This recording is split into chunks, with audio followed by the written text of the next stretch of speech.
Bueno, hola a todos.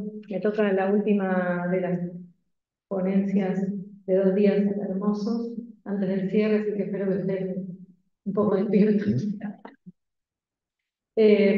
Acá entre los que están muchos amigos, muchos maestros, con permiso, todos mis maestros para hablar hoy. Y también una amiga muy querida que además es alumna mía, es católica, pero viene a mis clases de Biblia hebrea.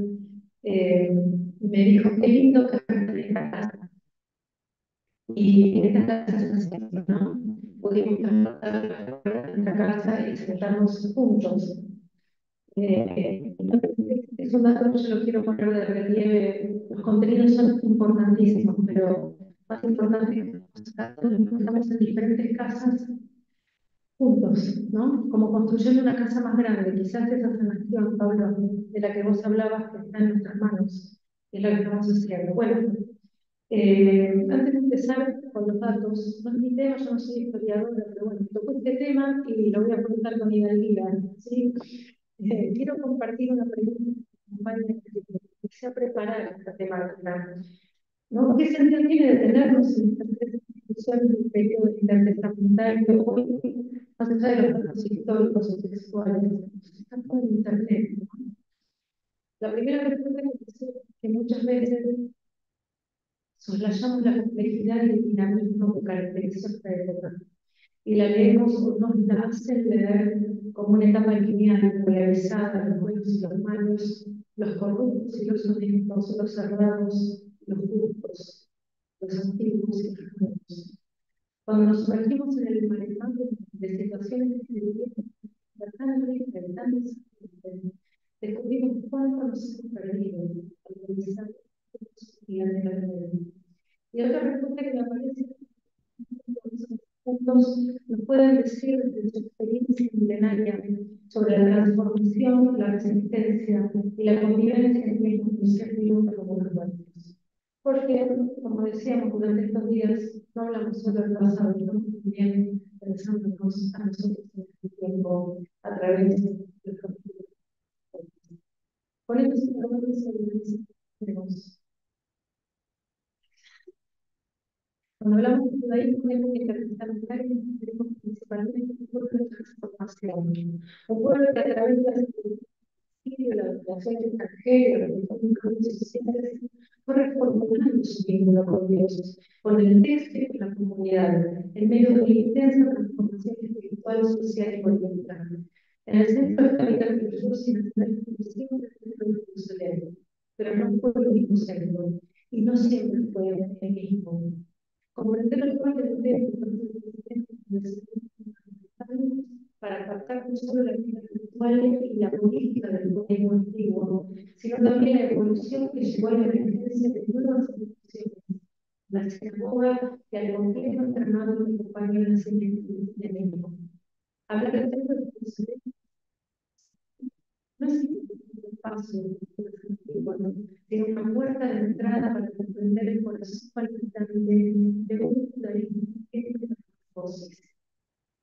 El templo, con su culto sacerdotal y sus sacrificios, una relación con lo sagrado profundamente anclada en el espacio y en el representaba la centralidad del mundo nacional como su servicio jerárquico. Su destrucción obligará a repensar el mundo de Dios sin sacrificios. Esto preparará el terreno para tomar por nuestra religiosidad, estudio, oración, comunidad. La sinagoga de algún modo democratizó el acceso a la espiritualidad. Encontramos sinagogas aún en épocas de templo, no de plaza, pero lo complementa y luego sucede simbólicamente. Su función se fortalece para la educación, estudio y educación. Y el Sanedrín, por su parte, simbolizó el nacimiento de un liderazgo basado total, pero la autoridad de la palabra y la deliberación colectiva. Introdujo la concepción de prudencia de autoridad colectiva alternativa a la autoridad sacerdotal.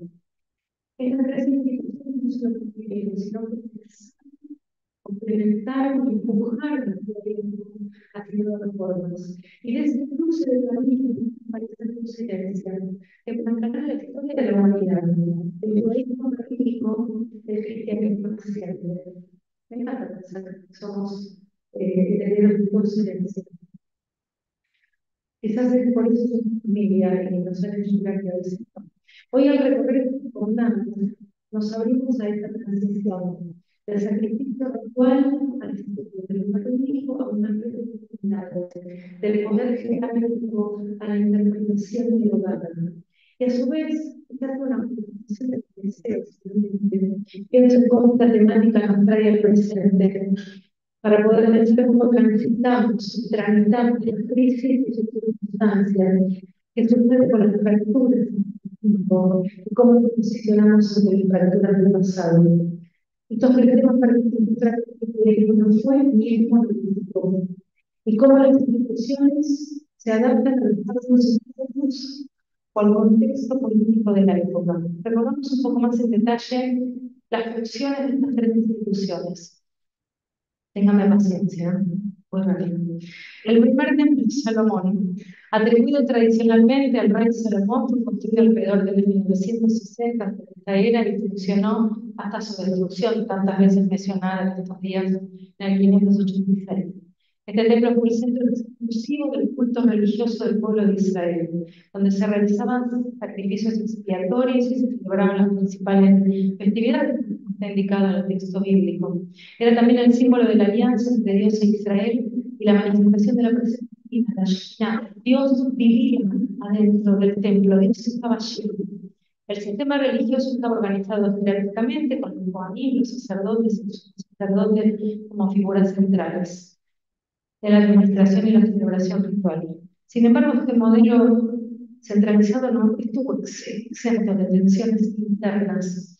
Aunque el templo de Jerusalén se consolidó como el centro del culto nacional, muchas expresiones religiosas locales continuaron existiendo en santuarios rurales o lugares altos, como podemos ver las Bamot, lo que refleja la diversidad de prácticas dentro del propio pueblo. Entiéndase que yo cuando pensé esto, digo, todos hablan de las dominaciones externas, las destrucciones, los imperios, pero tenemos que hablar bastante también de todo lo que pasaba interno, de todo ese complejo entramado de tensión y conflictiva que también nos llevó a donde estamos. Estos lugares de culto coexistieron con el Templo de Jerusalén. Algunos de estos santuarios eran reconocidos, otros tolerados y algunos condenados por las fuentes bíblicas. A lo largo del tiempo, algunos sectores del sacerdocio fueron objeto de críticas por parte de los profetas bíblicos, no como rechazo al sistema sacrificial, sino como una llamada a no vaciarlo de su contenido ético y espiritual. Si hoy hubiera caminando profetas entre nosotros, también lo podría decir de algunas prácticas rituales de identidad de la sinagoga, ¿no? Profetas como Isaías, Jeremías y Amós denunciaron aquellos momentos en los que el ritualismo parecía desconectado de la justicia social, de la misericordia, valores fundamentales de la alianza con Dios. Como proclama Isaías, ¿para qué me sirve la multitud de vuestros sacrificios? Declara el Señor, estoy harto de holocaustos, de carneros y de gracia de los aprended a hacer el bien, buscad la justicia, socorred al oprimido. Que se entienda bien, estas voces no rechazan el templo, sino que proponen su renovación desde la fidelidad del conocimiento de la Torá. La destrucción del templo por los babilonios en 1586 fue un trauma profundo que marcó el exilio y el fin de un modelo de espacio sagrado descentralizado. De hecho, el Talmud mismo, no sé si mal el tratado de Yomá, va a decir por qué fue destruido el primer templo, y no lo van a mencionar al imperio que lo destruyó, van a decir porque hubo en él idolatría, inmoralidad, derramamiento de sangre, todo el tiempo esa revisión interna de por qué perdemos los tesoros más valiosos. La religiosidad judía tuvo que cuestionarse su modo de vincularse con lo divino y el lugar de Dios en la historia. Entonces ahora hablemos del segundo templo. Tras el exilio babilónico, un grupo de judíos retornó a Jerusalén con el permiso del rey Persia, Ciro el Grande, bajo el liderazgo de Zorobabel, descendiente de la casa de David, y el sumo sacerdote Josué reconstruyeron el templo, finalizado aproximadamente en el año 515. Aunque no tuvo el esplendor del original, el templo retomó el papel central del culto y la identidad religiosa. En los siglos posteriores al exilio, Judea atravesó distintas dominaciones persa, helenística y romana que moldearon su escenario político y religioso. Durante el dominio seleucida el templo fue profanado, y luego comenzó sus días y se intentó imponer la cultura helenística, y la revuelta de los asmoneos en el año 164 logró recuperar el control del templo. Y desde Simón Macabeo, esto me importa señalar, nuestra familia sacerdotal asumió también el liderazgo político. Y luego vendrá Herodes el Grande, en el siglo I, antes de esta era, de origen idumeo y criado en la tradición judía, quien fue nombrado rey de Judea por el Senado romano. Emprendió una fastuosa renovación del segundo templo buscando legitimidad de su pueblo, y por otro fue un soberano funcional a los intereses romanos sostenido por el poder imperial y desconfiado por amplios sectores de la población judía que lo percibían como un extranjero impuesto. Su gobierno reflejó la complejidad de un judaísmo que oscilaba entre la fidelidad a sus tradiciones y la presión constante de una potencia extranjera dominante. Consciente de que el poder religioso era inseparable del político, Herodes intervino activamente en la designación de sumo sacerdote, rompiendo con la sucesión tradicional y convirtiendo al sacerdocio en una institución subordinada a su régimen. Progresivamente el templo fue magnificente en su arquitectura, pero se convirtió también en un símbolo del control imperial y de la fractura interna del judaísmo de la época. Y en este punto me gustaría tener un momento para explicar por qué todo este recorrido histórico no es solo un marco contextual, sino lo hago en clave de interpretación. Necesito ubicarnos dentro de un complejísimo escenario de múltiples tensiones, tanto internas como externas. No podemos contar esta historia de modo sencillo. El templo en este contexto comienza a perder legitimidad progresivamente como centro incuestionable de la vida religiosa, y esto dará lugar a un escenario de fragmentación ideológica y espiritual dentro del judaísmo del Segundo Templo. Y fue en este contexto que cobraron protagonismo diversos movimientos con visiones divergentes sobre la ley, que hemos mencionado, divergentes sobre la autoridad y la relación con el poder político. Hablamos de los saduceos y de los fariseos y los esenios y los celotes. Cada uno de estos grupos reflejaba una manera distinta ¿de qué? De enfrentar la crisis de legitimidad del templo y de redefinir lo que significaba ser fiel a Dios en tiempos de dominación extranjera, tanto como de división interna. La creciente fragmentación y las tensiones internas dentro del judaísmo, junto con la presión política y militar del Imperio Romano, generaron un clima de inestabilidad y conflictividad. Las diferentes facciones, desde los saduceos hasta los celotes, no lograron unificar una respuesta común frente a la dominación extranjera. Esta falta de cohesión, sumada a la dura represión romana, llevó al estallido de la gran revuelta judía en el año 66 de esta era. La guerra que siguió fue brutal y culminó en la destrucción del Segundo Templo en el 70, un evento que no solo significó la pérdida del sector físico del culto judío, sino también la dispersión de gran parte del pueblo judío fuera de su tierra, dando inicio a un exilio que marcaría profundamente la historia y la identidad del judaísmo hasta el día de hoy.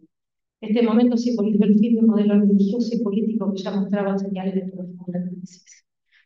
Pero también, ¿por qué fue destruida Jerusalén? Dice el Talmud, por causa del odio gratuito.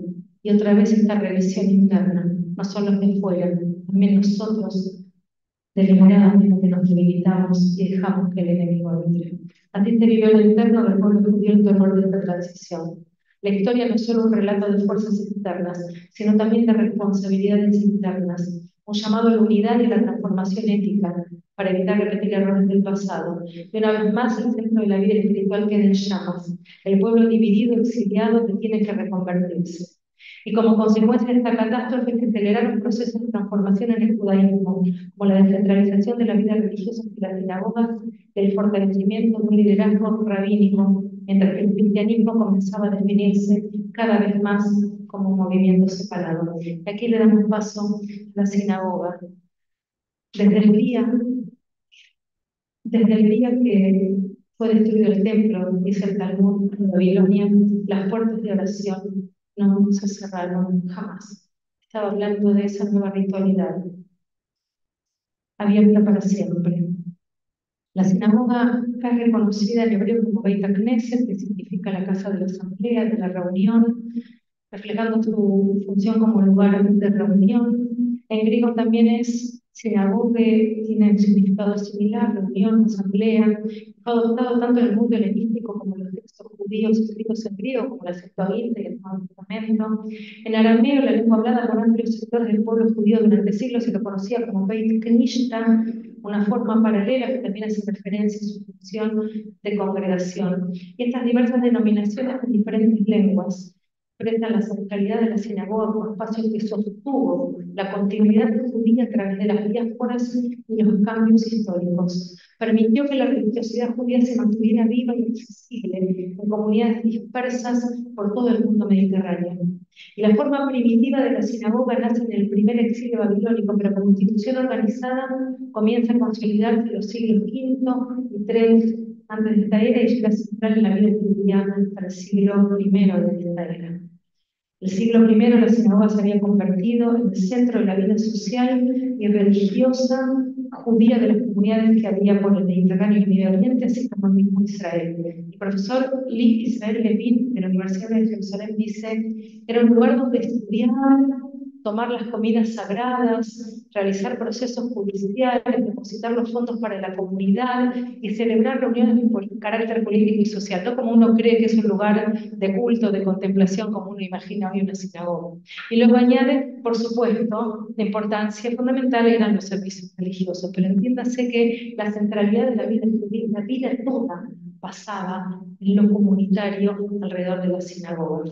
Algunas citas que testimonian el lugar que ocupó la sinagoga, Filón, que describe cómo los judíos alejandrinos observaban el Shabbat, ¿no? Cada séptimo día acuden a los lugares llamados sinagogas, sentándose en orden con actitud seria y escuchan con atención las lecturas de las leyes y las explicaciones tradicionales. Flavio Josefo va a informar sobre un decreto romano que reconoce el derecho de los judíos en Roma a tener sinagogas y se les fue permitido, según su antigua costumbre, reunir sus asambleas y tener lugares donde se pudieran realizar sus ritos y leyes ancestrales. Y bueno, ¿qué les voy a contar a ustedes? Los evangelios, cuando cuentan, de hecho con mi amiga que está acá, Susana, estuvimos en Cafarnaúm, en los restos de esta sinagoga, donde dicen que entraron en Cafarnaúm y el sábado, Shabbat, Jesús entró a la sinagoga y se puso a enseñar. Y también la arqueología encuentra sinagogas antiquísimas en una excavación para hacer un centro cristiano de reunión de peregrinos en Magdala. Encontraron cavando para hacer un hotel. La arqueología encontró este templo que data del siglo I y aparte tiene esta piedra tan interesante que tiene símbolos como la menorá, y se supone que ahí apoyaban el rollo para leer de la Torá. En las múltiples diásporas judías, la sinagoga se constituyó como el eje organizador que permitió articular la vida religiosa, social y educativa de grupos que, aún dispersos, conservaron estructuras identitarias sólidas. Como sostiene Salo Barón, la historia judía no puede entenderse sin la vitalidad de las instituciones comunitarias en el exilio, más allá de la destrucción del templo. Y por último, vamos a ver el Sanedrín. Brevemente recordemos un poquito el Sanedrín. En este periodo de profundas épocas, transformaciones políticas, religiosas y sociales para el pueblo judío, obligó a las comunidades judías a reorganizar sus estructuras internas, tanto en Judea como en la diáspora. Y en este contexto emergió con mayor claridad institucional una autoridad central que se llamó el Sanedrín.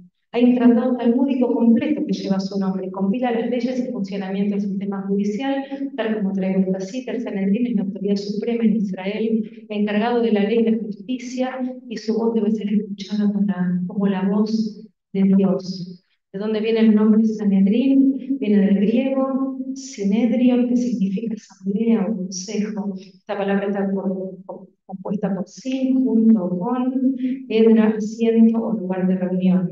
Así, Sinedrion significa literalmente sentarse juntos, es decir, un lugar donde se reúnen para deliberar.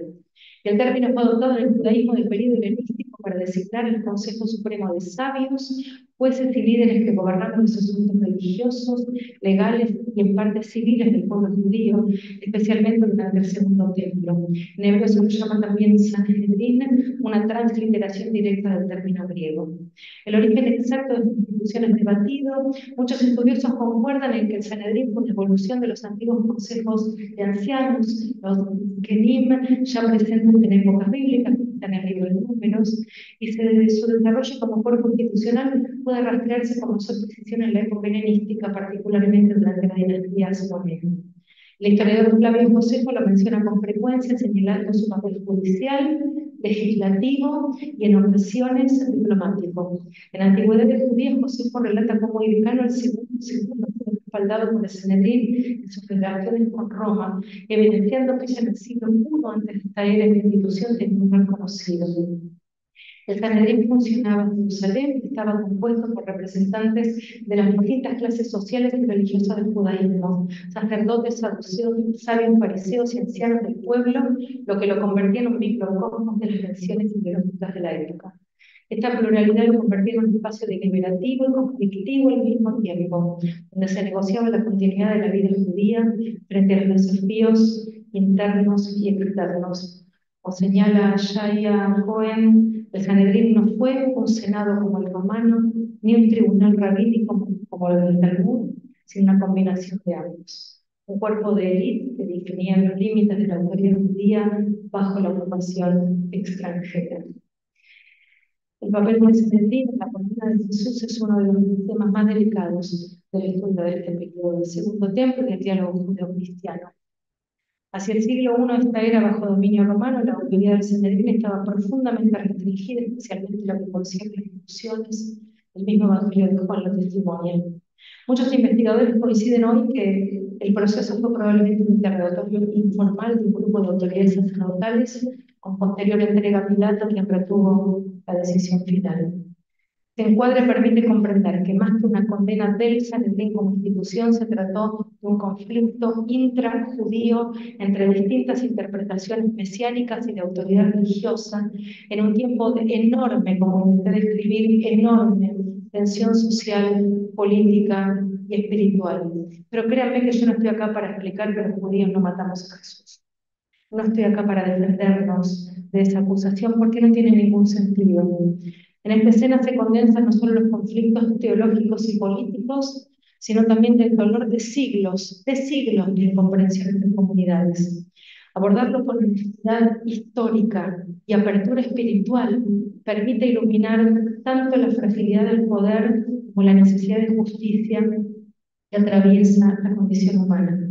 Y estas jornadas también nos permiten desarmar lecturas anquilosadas y simplistas y abrir caminos de comprensión y, ¿por qué no?, de reconciliación, tal como lo pide Nostra Aetate, a los 60 años de la declaración de Nostra Aetate. Lo que se perpetró durante la pasión no puede imputarse indistintamente a todos los judíos que vivían entonces y los judíos de hoy. Y hoy volver a mirar críticamente y con respeto a este periodo y sus instituciones no es solo una tarea historiográfica, es un acto espiritual, que es lo que estamos haciendo nosotros acá, esto es lo que yo siento.